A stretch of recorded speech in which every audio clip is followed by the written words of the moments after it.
Deux chiffres se heurtent et le Sahel change de cadence.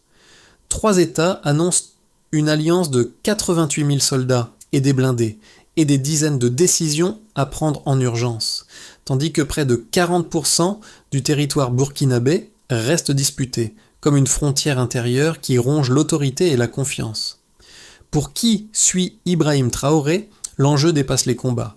Cette coalition peut-elle tenir face aux sanctions, à l'isolement et aux rivalités qui guettent le commandement ? Si elle tient, l'équilibre régional se redessine. Si elle cède, les gains tactiques deviennent une parenthèse coûteuse pour tous désormais. Cette analyse avance une promesse simple. Comprendre ce que l'alliance des États du Sahel change réellement au-delà des annonces, des postures et des effets de communication. Sache, le lecteur distingue vite gains mesurables et risques sous-estimés clés.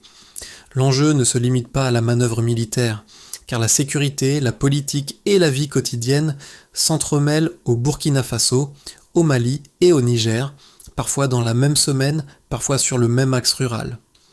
Une alliance capable de réduire la violence sur certains couloirs peut restaurer une marge d'autonomie stratégique tout en accentuant l'isolement diplomatique et en durcissant le coût des sanctions. Chaque succès tactique produit alors une contrepartie politique plus visible, plus discutée et donc plus sensible. Dès lors, une question s'impose. Si la dynamique se prolonge, la cohésion interne suivra-t-elle vraiment ou deviendra-t-elle la première victime de l'accélération ? D'abord, un fait chiffré s'impose. En 6 mois, les attaques djihadistes ont reculé d'environ 30% dans plusieurs zones frontalières clés. Ensuite, un élément plus discret, mais déterminant, concerne la méthode. Cette baisse coïncide avec une centralisation du commandement voulue par Ibrahim Traoré, capable de transformer 3 armées distinctes en une structure agissant parfois en moins de 48 heures. À partir de là, le décor se recompose.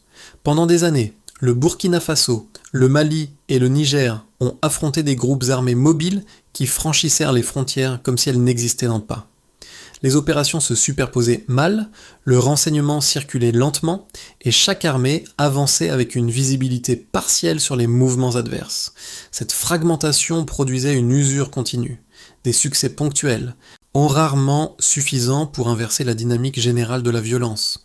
La création de l'Alliance des États du Sahel, officialisée en janvier 2025, répond directement à cette impasse. Elle ne procède pas d'un calcul diplomatique abstrait, mais d'un besoin opérationnel immédiat.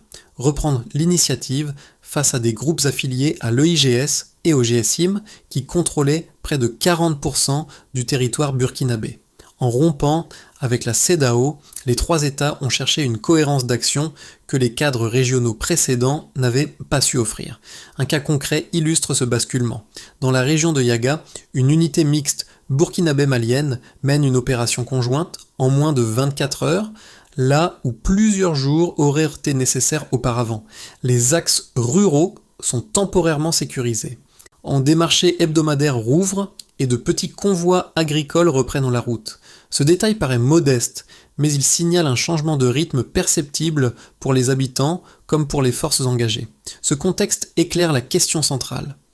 La baisse actuelle de la violence reflète-t-elle un tournant durable, soutenu par une coordination désormais rodée sous l'impulsion d'Ibrahim Traoré, ou seulement une fenêtre tactique que les groupes armés chercheront à refermer dès que l'Alliance montrera ses premières failles?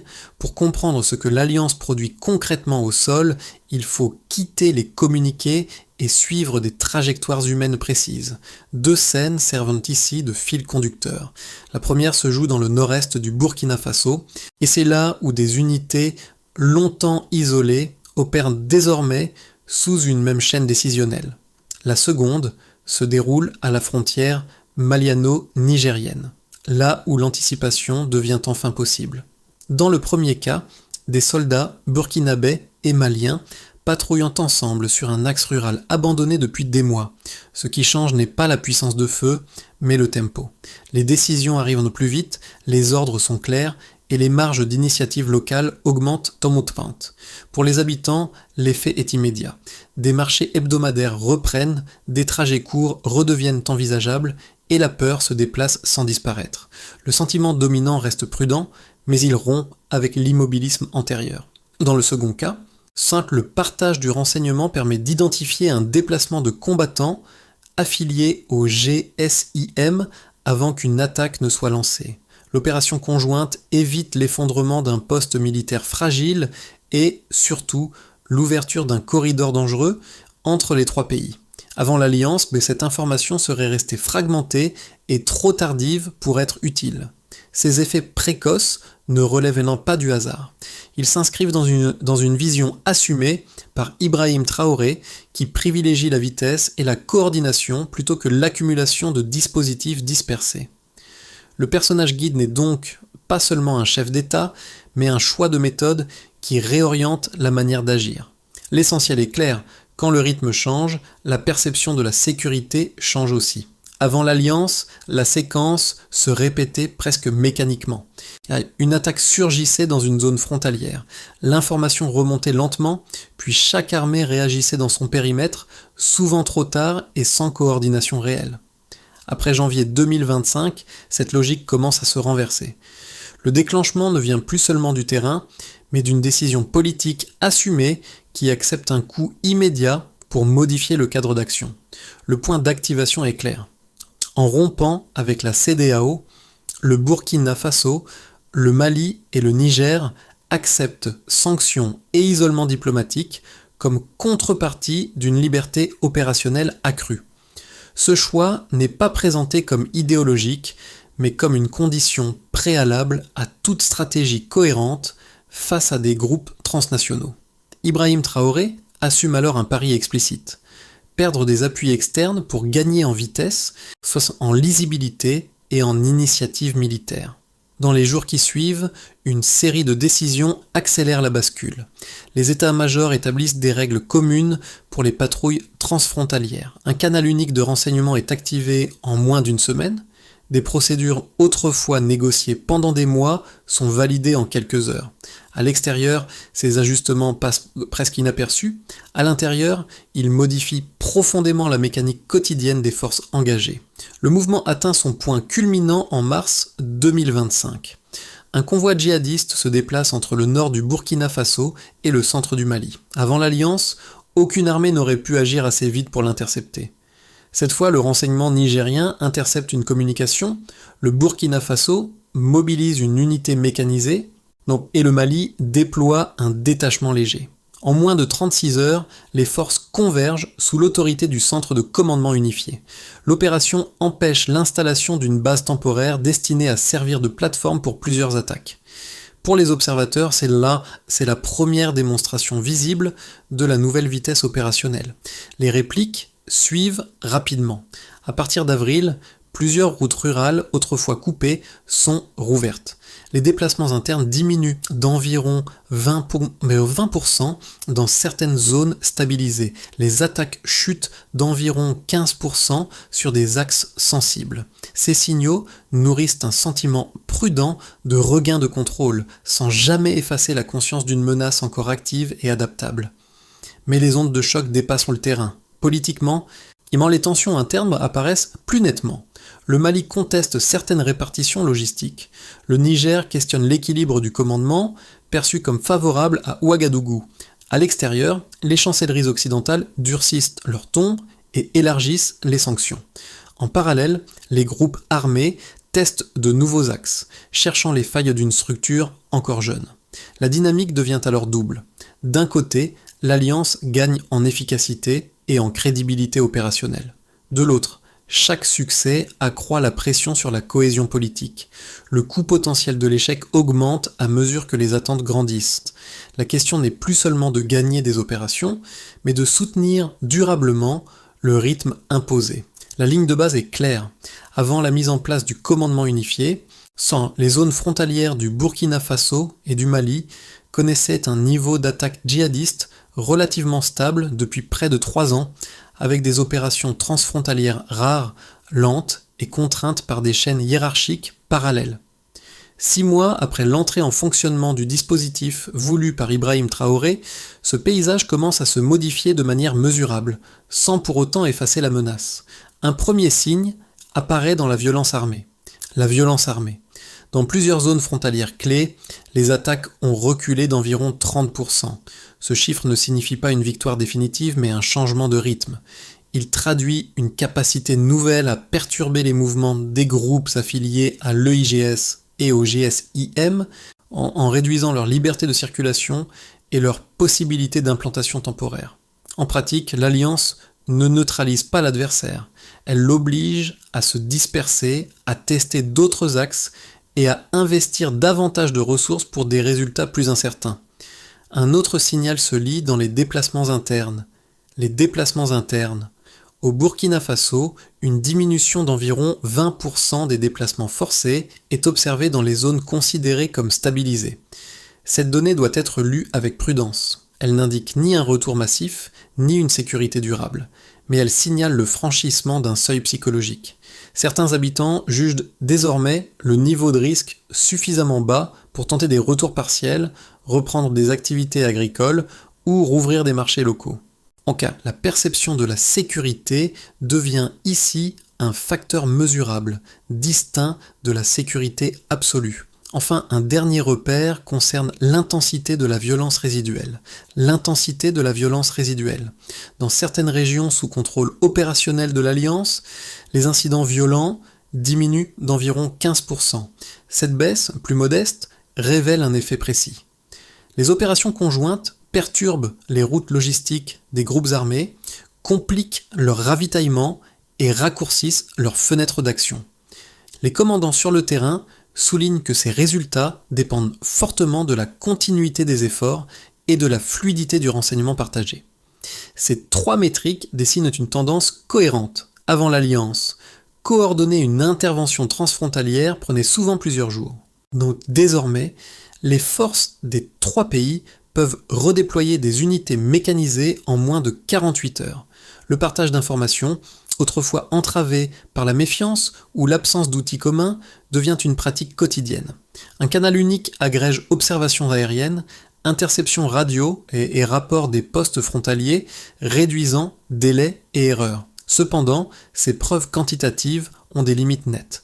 Les groupes djihadistes conservent une forte capacité d'adaptation. Ils se fragmentent, se déplacent vers des zones moins surveillées, puis tentent de se regrouper ailleurs. La moindre faille dans la coordination peut leur offrir des voies que de repli.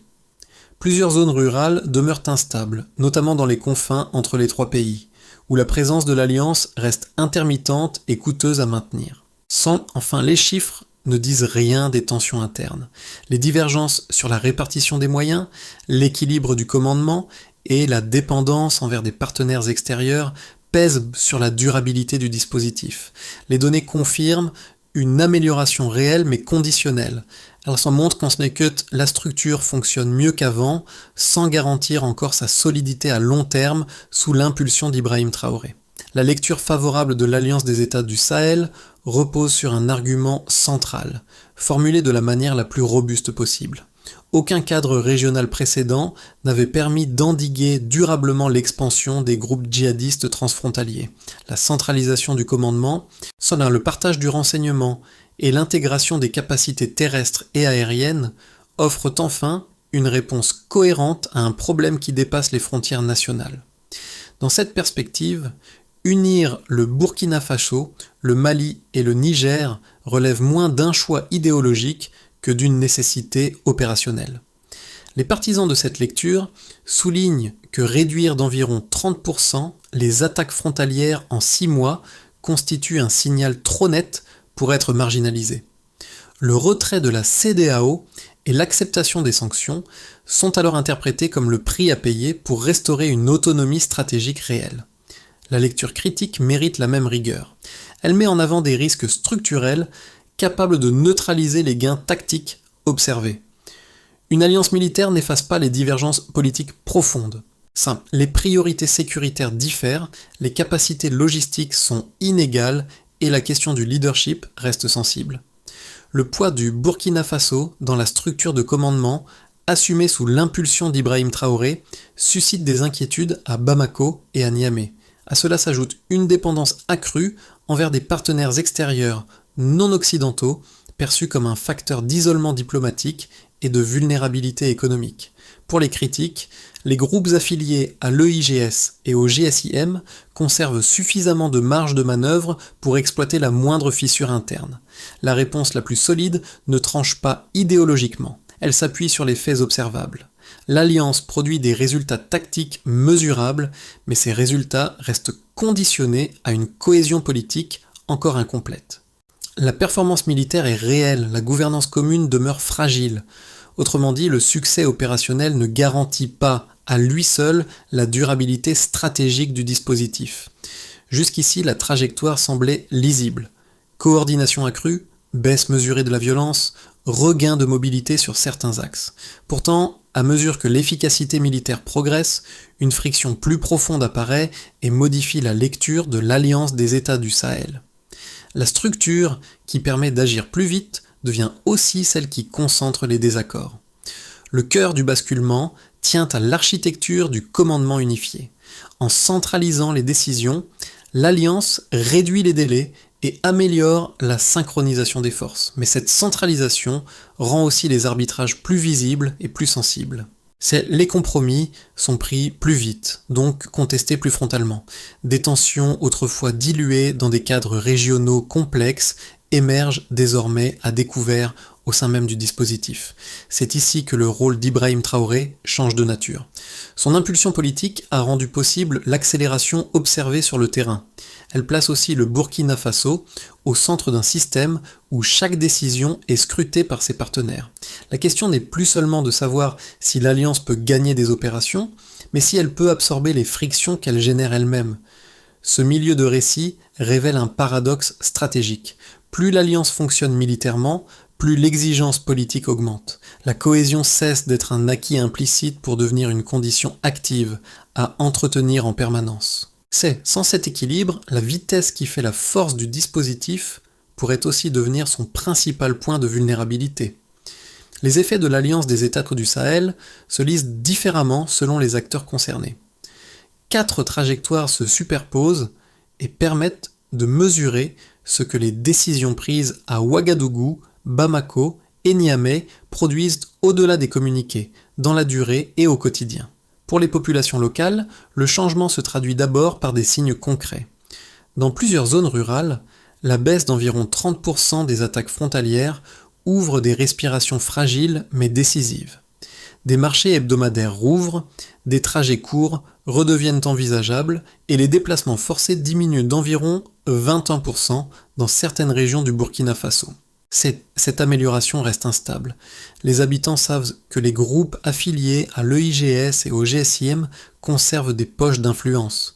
Le sentiment dominant oscille entre soulagement prudent et vigilance permanente, sans basculer vers une confiance durable. Pour les acteurs économiques, notamment les petites entreprises agricoles et commerciales, l'alliance crée une fenêtre d'opportunité limitée. La sécurisation partielle de certains axes permet de relancer des circuits interrompus depuis des mois. Les échanges locaux repartent, les revenus augmentent légèrement et des activités informelles reprennent vie.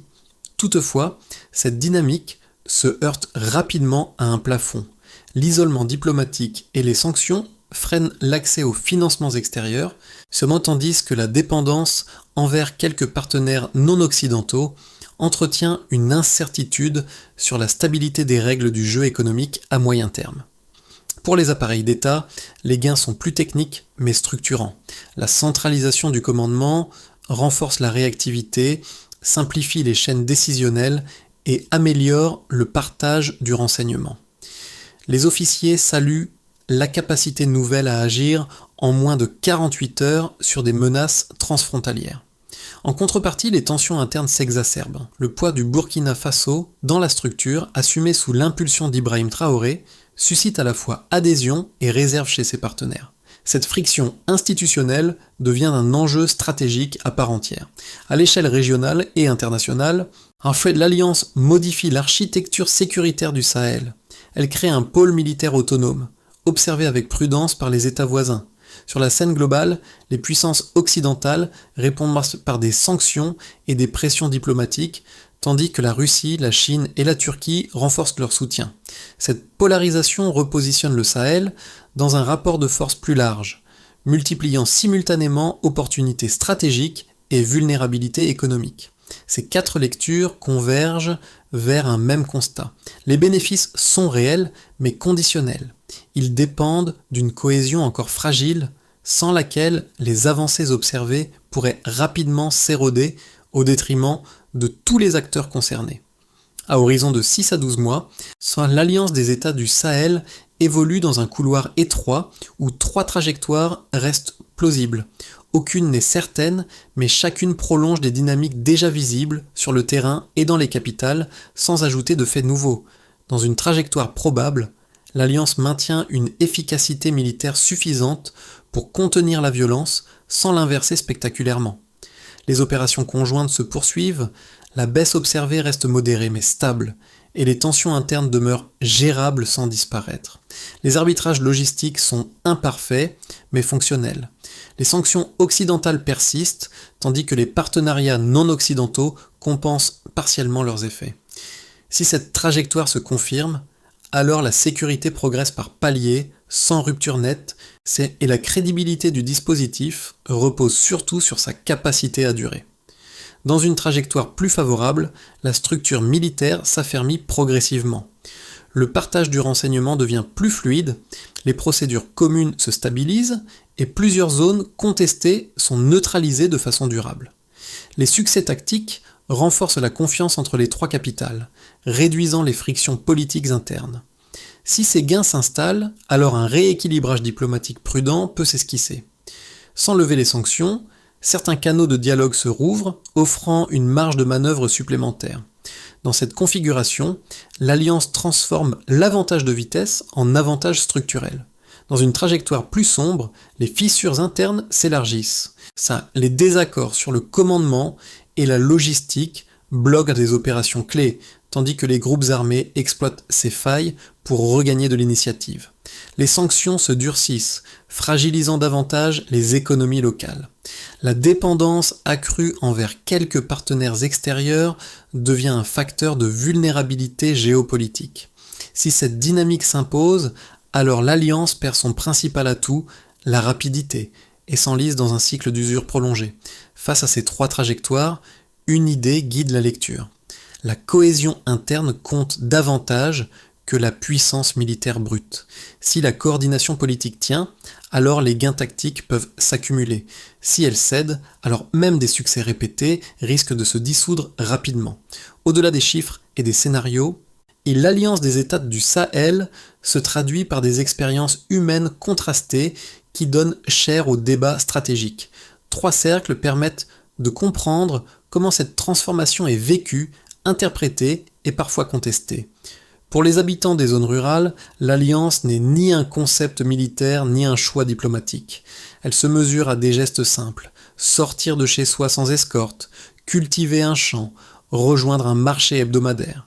La baisse relative de la violence crée des respirations, mais jamais une certitude.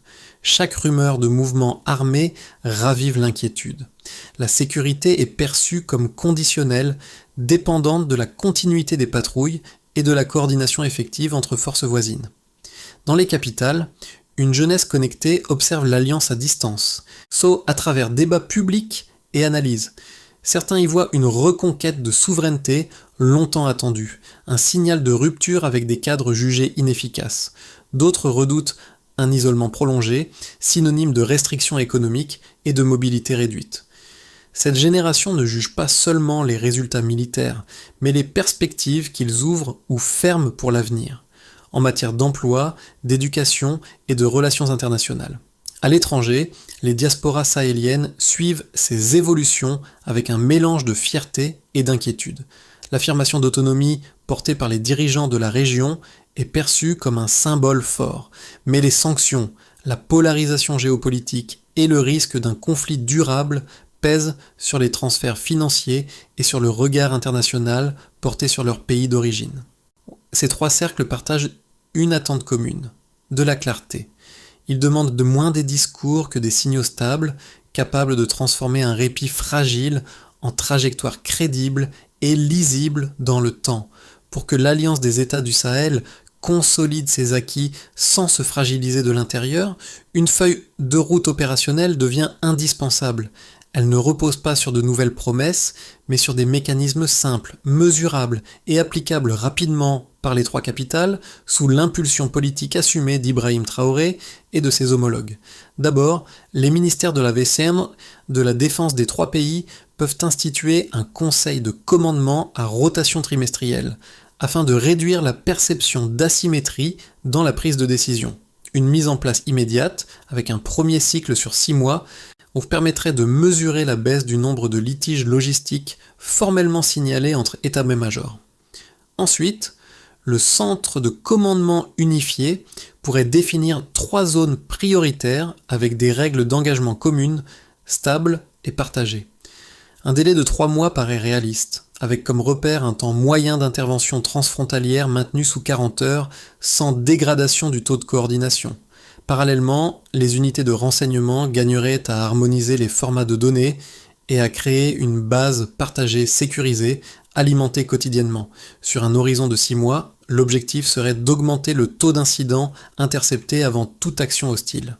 Dans le même temps, les chefs d'État et les ministères des Affaires étrangères peuvent diversifier les aides techniques afin d'équilibrer l'influence russe, chinoise et turque. La mesure la plus simple serait de maintenir sous 45% la part des équipements provenant d'un seul partenaire. Enfin, au plus près du terrain, les autorités locales peuvent rouvrir des routes secondaires et sécuriser des corridors commerciaux, progressivement, zone par zone. Un indicateur concret serait le nombre de marchés réactivés dans les zones stabilisées. Cette séquence ferme une boucle ouverte plus tôt. Les gains tactiques peuvent durer, mais seulement si la cohésion devient un réflexe quotidien plutôt qu'une exception négociée. Dans la région de Yaga, là où une unité mixte avait rouvert un axe rural longtemps déserté, l'écho de cette première opération continue de résonner. Ce lieu, évoqué plus tôt, rappelle que derrière chaque indicateur se cachent des gestes simples retrouvés, un marché qui reprend, une route à nouveau praticable, des échanges qui circulent sans escorte permanente. C'est ici que la promesse de l'Alliance des États du Sahel prend une forme tangible, loin des salles de réunion et des communiqués officiels. Cette scène mesure aussi la fragilité du moment. Une route dégagée peut se refermer. Un marché rouvert peut se vider à nouveau. Les avancées observées restent suspendues à la cohésion de l'ensemble. Lorsque les tensions internes s'exacerbent, ce sont ces gains modestes mais vitaux qui disparaissent en premier, bien avant les débats diplomatiques. Le rôle d'Ibrahim Traoré s'inscrit pleinement dans ce contraste. Sachez son impulsion à accélérer la coordination et rendu possible ces changements visibles. Elle a aussi placé l'Alliance face à une exigence nouvelle, transformer l'unité tactique en stabilité politique durable, capable de protéger ses acquis fragiles. Une phrase s'impose alors, comme un clou planté au cœur du récit. Une unité fissurée ne protège plus personne. Au terme de ce parcours, une idée centrale s'impose sans emphase. L'Alliance des États du Sahel n'est pas seulement une construction militaire destinée à répondre à une urgence sécuritaire. Elle est devenue un symbole chargé à la fois d'espoir et de crainte pour des sociétés qui cherchent à reprendre la main sur leur trajectoire collective. Dans les villages ruraux, elle évoque la possibilité fragile d'une normalité retrouvée. Dans les villes, elle nourrit des débats intenses sur la souveraineté, l'isolement et l'avenir économique. À l'échelle internationale, elle repositionne le Sahel dans un jeu de force plus vaste où chaque choix compte et où chaque erreur se paie vite. Le rôle d'Ibrahim Traoré, comme celui de ses homologues, s'inscrit désormais dans cette conversation élargie. Les décisions prises aujourd'hui ne produiront pas seulement des effets sécuritaires à court terme.